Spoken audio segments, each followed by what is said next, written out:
Hello, welcome to the healthsite.com। मैं हूं आपके साथ लक्ष्मी और आज हमारे साथ मौजूद हैं surgical oncologist doctor Arun Kumar Goyal, जो हमें बताएंगे कि महिलाओं में कितने तरह के कैंसर देखे जाते हैं। एज यू नो दैट कि नेशनल कैंसर अवेयरनेस डे है। So welcome doctor, health site में आपका स्वागत है। Thank you. आपने जो पूछा कि महिलाओं में कितने प्रकार के या कितने टाइप के कैंसर होते हैं, तो बेसिकली मैं ये कहना चाहूंगा कि कैंसर एक बीमारी है, जो है एक इंडिविजुअल एक टाइप की बीमारी नहीं है। ये एक ग्रुप है बीमारियों का, और शरीर का जो हर ऑर्गन है, ऑलमोस्ट हर ऑर्गन उसमें कैंसर हो सकता है। सिर्फ अब अगर हम लोग कहें तो बाल, हेयर एंड नेल्स को छोड़ करके, हेयर नेल्स एंड टीथ को छोड़ के हर ऑर्गन में कैंसर हो सकता है। तो there are more than 100 different type of cancer. 100 से ज्यादा तरह के कैंसर होते हैं, चाहे पुरुषों में हो चाहे महिलाओं में। जी। सिर्फ थोड़ा फर्क ये होता है कि पुरुषों और महिलाओं में कुछ कैंसर्स हैं जो सिर्फ पुरुषों में होते हैं, और कुछ हैं जो सिर्फ महिलाओं में। वो बेसिकली उनके जो स्पेसिफिक ऑर्गन्स हैं, जैसे महिलाओं में यूट्रस, ओवरी और सर्विक्स, ये जो फीमेल जेनाइटल ट्रैक्ट के कैंसर्स हैं, वो एक्सक्लूसिवली महिलाओं में होंगे। सेम वे पुरुषों में जैसे प्रोस्टेट और टेस्टिकुलर कैंसर हैं जो पुरुषों में होंगे। ब्रेस्ट कैंसर एक ऐसी बीमारी है जो डेफिनेटली होती दोनों में है, पुरुषों में भी महिलाओं में भी। लेकिन पुरुषों के मुकाबले महिलाओं में उसका रिस्क 100 गुना ज्यादा होता है। अगर महिलाओं में 100 केस ब्रेस्ट कैंसर के होते हैं, तो पुरुषों में ब्रेस्ट कैंसर का एक केस होता है। जी। तो ब्रॉडली तो टाइप ऑफ कैंसर्स की अगर बात करें तो वो 100 से ज्यादा तरह के कैंसर्स हैं। कॉमन कैंसर्स की बात करें तो महिलाओं में डेफिनेटली जो सबसे कॉमन कैंसर है आज के दिन, वो ब्रेस्ट कैंसर है। जी। रफली महिलाओं के कैंसर में से 25% से ज्यादा, या चार में से एक कैंसर का जो केस है वो ब्रेस्ट कैंसर का होता है। हम्म। और दुनिया में, पूरी दुनिया में 2020 का जो डेटा था, उसमें breast cancer actually number 1 cancer हो गया था महिलाओं और पुरुषों के टोटल कैंसर में से। 2022 के डेटा में लंग कैंसर उससे थोड़ा सा आगे चला गया है, but still breast cancer is number 2। इसके बाद जो महिलाओं में ब्रेस्ट कैंसर के अलावा जो कॉमन कैंसर हैं, डेफिनेटली जो गायनेकोलॉजिकल कैंसर हैं, जिसमें यूट्रस का कैंसर, सर्विक्स का कैंसर, ओवरी का कैंसर, ये काफी कॉमन कैंसर्स हैं। तो डॉक्टर, इसमें से सबसे ज्यादा रिस्की कैंसर महिलाओं के लिए क्या है? देखिए, कैंसर्स को अगर हम कहें रिस्की, एग्रेसिव, तो ट्रेडिशनली जो हम लोग जानते हैं ज्यादा रिस्की कैंसर्स में, जो कैंसर्स जैसे लंग का कैंसर है, लिवर का कैंसर है, पैनक्रियास का कैंसर है, ये कैंसर्स काफी एग्रेसिव कैंसर्स माने जाते हैं, चाहे महिलाओं में हो चाहे पुरुषों में हो। इसके अलावा कुछ और कैंसर जैसे ब्लड कैंसर, ल्यूकीमिया वगैरह, वो काफी एग्रेसिव होते हैं। अगर हम उन कैंसर्स की बात करें जो स्पेसिफिकली महिलाओं में ही होते हैं, जिसमें ब्रेस्ट, सर्विक्स, यूट्रस और ओवरी है, तो इसमें ओवरी के कैंसर हैं जो मैं कहूंगा कि और कैंसर के कंपैरिजन में थोड़े ज्यादा एग्रेसिव होते हैं। लेकिन ये चीज क्या है कि जैसे अगर हम ब्रेस्ट कैंसर की बात करते हैं, तो हम ब्रेस्ट कैंसर को भी एक सिंगल तराजू से नहीं तोल सकते। ब्रेस्ट कैंसर की भी वैरायटीज या सब टाइप्स होते हैं। उसमें कुछ टाइप्स हैं जो स्लो ग्रोइंग होते हैं, कुछ टाइप्स हैं जो एग्रेसिव होते हैं, फैल भी सकते हैं और ग्रो भी काफी तेजी से करते हैं। तो इनके कुछ सिम्टम्स हैं, मतलब अगर स्पेसिफिकली एक कैंसर के बारे में बात करें, जैसे सर्विक्स कैंसर के बारे में अगर हम बात करें, तो सर्विक्स कैंसर के क्या सिम्टम्स होंगे या यूट्राइन कैंसर के क्या सिम्टम्स होंगे, क्योंकि ये यूजुअली ओके, महिलाओं में है। देखिए, पहली चीज तो मैं ये बताना चाहूंगा कि जो कैंसर के सिम्टम्स हैं किसी भी कैंसर के, वो उस चीज पर डिपेंड करते हैं कि वो किस ऑर्गन में या शरीर के किस हिस्से में हो रहा है। और जी। दूसरा ये कि कैंसर के सिम्टम्स बहुत बार नॉन कैंसरस डिजीजेस से ओवरलैप करते हैं, कि भाई सेम सिम्टम कैंसर से भी हो सकता है और सेम सिम्टम बिना कैंसर के भी हो सकता है। तो इसलिए लोगों को सबसे पहले ये अलर्टनेस होनी चाहिए कि कोई चीज जो शरीर में कोई सिम्टम है, तो किसी भी सिम्टम को इग्नोर नहीं करना है। दूसरा, कोई भी सिम्टम नया डेवलप होता है, अगर वो 2 हफ्ते या 3 हफ्ते में वो प्रॉब्लम खत्म नहीं हुई है, देन आपको सोचना चाहिए कि कहीं वो कैंसर से रिलेटेड तो नहीं है। अब सर्वाइकल कैंसर की अगर हम बात करते हैं, जो सर्विक्स या बच्चेदानी के मुंह को जो हम लोग कहते हैं, जी। तो ये कैंसर जो है, ये बेसिकली इसमें जो प्रॉब्लम होती है, इसमें जो लेडीज में वेजाइनल डिस्चार्ज हम लोग बोलते हैं, योनि मार्ग से जो है डिस्चार्ज हो सकता है, dirty discharge.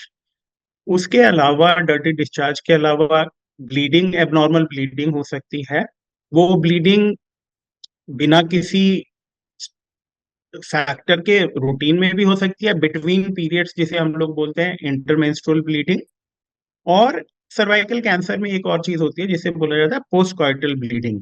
Like after sex अगर जो है देर कैन बी ब्लीडिंग, तो there is trauma to the cervix, and उसकी वजह से ये पोस्ट कॉइटल ब्लीडिंग हो सकती है। तो ये डिस्चार्ज और ब्लीडिंग सबसे कॉमन फैक्टर्स हैं जो थोड़ा अर्ली होते हैं। जी। जब ये बीमारी बढ़ जाती है तो ये यूरिन या स्टूल के रास्ते को, जो दोनों बिल्कुल साथ में होते हैं, उनको अफेक्ट कर सकती है। तो पेशेंट्स को डिफिकल्टी हो सकती है यूरिन पास करने में या स्टूल्स पास करने में। या बीमारी अगर और फैलती है तो दर्द है, जिसमें लोअर एब्डोमेन में, पेट के नीचे के हिस्से में दर्द हो सकता है।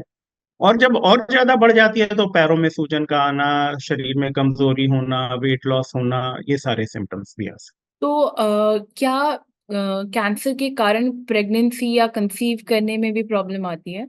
देखिए, कैंसर के कारण जो प्रेगनेंसी या कंसीव करने की प्रॉब्लम है वो डिपेंड करेगा हम किस कैंसर की बात कर रहे हैं। नॉर्मली जो कैंसर अगर सपोज यूट्रस को अफेक्ट कर रहे हैं या ओवरी को अफेक्ट कर रहे हैं तो वो फर्टिलिटी को थोड़ा अफेक्ट कर सकते हैं। बट बेसिकली अगर हम कैंसर के प्रेजेंटेशन या सिम्टम्स की बात करते हैं तो इनेबिलिटी के, भाई प्रेगनेंसी नहीं हो रही, वो जनरली हम कैंसर का सिम्टम में कंसीडर नहीं करते।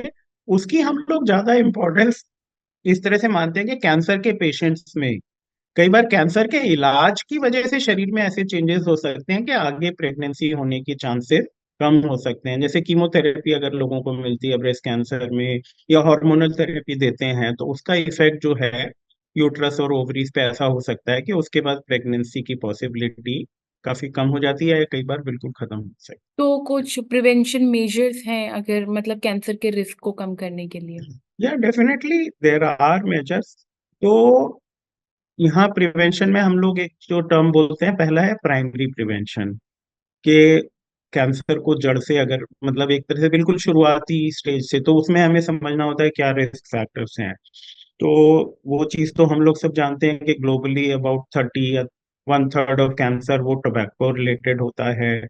तो टोबैको अवॉइड करना इम्पोर्टेंट है। उसका स्पेसिफिकली फीमेल कैंसर्स में कंट्रीब्यूशन कम है, लेकिन होता है। लेकिन बाकी जो कैंसर्स हैं, लंग कैंसर है, पैंक्रियाटिक कैंसर, ओरल कैंसर, ये सब महिलाओं में भी होते हैं, तो इसलिए टोबैको इज वन। फिर उसके बाद दूसरी चीज आती है जो सबसे इम्पोर्टेंट आज के दिन है, obesity and lifestyle. Being overweight increases the risk of cancer. तो शरीर में 13-14 अलग अलग टाइप के कैंसर्स हैं जो ओवरवेट होने से जिनका रिस्क बढ़ता है। उसमें ब्रेस्ट कैंसर पे भी काफी इम्पैक्ट पड़ता है, लिवर कैंसर है, पैनक्रियास का कैंसर है, यूट्रस का कैंसर है। तो इस तरह रफली 13-14 डिफरेंट टाइप ऑफ कैंसर जो ओवरवेट होने से हैं। तो अगर आपका वेट हेल्दी रेंज में है तो आपकी कैंसर की रिस्क कम रहेगी। फिर उसके बाद सेडेंट्री लाइफस्टाइल, अगर आप एक्सरसाइज बिल्कुल नहीं करते हैं, वो वेट को बढ़ाते हैं, बट उसके अलावा डायरेक्टली भी वो कैंसर की रिस्क पे उसका इफेक्ट पड़ता है। फिर इसके बाद alcohol is also risk factor for cancer, जिसमें लिवर, पैनक्रियास, उनमें काफी इफेक्ट पड़ता है। फिर जब हम बात करेंगे सर्वाइकल कैंसर की, तो यहाँ पे ये वायरल इन्फेक्शन होता है, एचपीवी वायरस बोलते हैं, ह्यूमन पैपिलोमा वायरस, जी। which is considered as a sexually transmitted virus, so person to person through sexual activity transfer होता है। तो वो सर्वाइकल कैंसर के लिए मेन रिस्क फैक्टर है। बट लकीली अब इसके लिए पिछले कुछ सालों से, 10-15 सालों से, एक वैक्सीन अवेलेबल है। अगर वो वैक्सीनेशन यंगर एज पे होता है तो सर्वाइकल कैंसर की रिस्क 70 से 80% तक कम हो सकती है। पहले जो बेसिक प्रॉब्लम ये थी कि ये वैक्सीन कुछ इंटरनेशनल कंपनीज की आती थी और उनकी कॉस्ट थोड़ी ज्यादा थी। Now luckily we have a Indian vaccine also available, जो इंटरनेशनल वैक्सीन के कंपैरिजन में काफी कॉस्ट सेविंग है। तो जी। बेसिकली गवर्नमेंट ने भी उसको वैक्सीनेशन प्रोग्राम में, इंडियन वैक्सीन अवेलेबल होने के बाद, उसको इंट्रोड्यूस किया है। तो सर्वाइकल कैंसर का रिस्क 70-80% वहां से कम हो जाता है। तो इसके अलावा डेफिनेटली डाइट में भी है कि कुछ अगर हम जंक फूड ज्यादा खाते हैं या फिर रेड मीट का कंजम्पशन ज्यादा होता है तो उनसे भी कैंसर का रिस्क बढ़ता है। तो ये हेल्दी डाइट जिसमें फ्रेश फ्रूट्स एंड वेजिटेबल्स की प्रपोर्शन हो, फ्रेशली कुक मील्स हो, बैलेंस डाइट हो, और जंक फूड जिसमें होता है very high on fat, high on sugar, वो अवॉइड करें या मिनिमाइज करें, तो उससे भी हमें काफी बेनिफिट मिलेगा। इसके बाद अगर हम बात करेंगे तो फिर आती हैं चीजें सेकेंडरी प्रिवेंशन वगैरह की। तो सेकेंड बेसिकली ये है कि एक तो अगर कोई भी सिम्टम थोड़ा सा भी होता है जिससे कैंसर हो सकता है, तो अगर उसको आप टाइमली परस्यू करेंगे तो अर्ली डायग्नोसिस हो सकती है। और अर्ली डायग्नोसिस के साथ जो ट्रीटमेंट होता है वो सक्सेस रेट बहुत अच्छी है, क्योर हो जाती है बीमारी। और जो एफर्ट लगता है उसको ट्रीट करने और क्योर करने में वो काफी कम है। इसके अलावा कुछ बीमारियों में there is an element of pre cancerous phase. जैसे सर्वाइकल कैंसर की अगर हम बात करते हैं तो वहां पे एक प्री कैंसरस फेज होता है। तो अगर लेडीज में वो पैप स्मीयर एक टेस्ट होता है कि वो सब वहां से सेल्स का कलेक्शन करके स्लाइड से उसमें हम लोग टेस्टिंग कर सकते हैं कि वो कोई प्री कैंसर की फाइंडिंग्स तो नहीं है। अगर प्री कैंसर की फाइंडिंग्स हो तो उस स्टेज पे थोड़ा रिलेटिवली सिंपल ट्रीटमेंट से हम फ्यूचर कैंसर की रिस्क को काफी कम कर सकते हैं। ये चीजें जैसे ओरल कैंसर के लिए भी है, मुंह में एक फाइंडिंग होती है ल्यूकोप्लेकिया, व्हाइट स्पॉट्स होते हैं। हम्म। तो अगर मुंह के अंदर है तो अगर वो आइडेंटिफाई हो जाए, उसको आप रिमूव कर दें तो ओरल कैंसर की रिस्क कम हो जाएगी। तो इस तरह से प्री कैंसरस फाइंडिंग्स को ढूंढना और ट्रीट करना वो भी एक फॉर्म ऑफ प्रिवेंशन है।